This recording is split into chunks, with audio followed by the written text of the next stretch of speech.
මගේ හදවතින්ම හාමුදුරුවන්ට ආශිර්වාද කරනවා මං කියන බණ පදයක් ගන්න.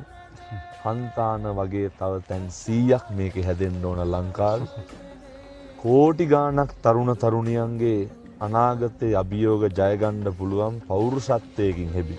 පිරිසක් බිහි කරන්න නොමග යන පිරිස ඇදලා අරගෙන කොටින්ම සමාජ මාධ්‍ය ගැන කියනකොට මතක් වෙන්නේ හන්තාන හාමුදුරුවෝ.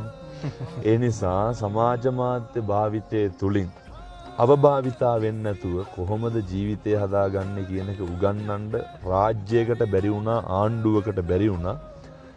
නමුත් ඒක හාමුදුරුවෝ කරනවා. ඒ නිසා මේ වෑයම හුදෙක් මේ සසුනත් සමාජයත් ලංකාවත් මිනිස්සුන්ගේ සුගතිය වෙනුවෙන් මිසක්කම් කාගේවත් කොන්ත්‍රාත් එකක් නෙමෙයි. හාමුදුරුවෝ සද්භාවයෙන් කරන කටයුත්තක් කියන එක හොඳටම පැහැදිලි. හදවතින්ම ප්‍රාර්ථනා කරනවා හාමුදුරුවනේ කැස්සක්වත් හැදෙන්න නම් එපා ඔය යන ගමනට.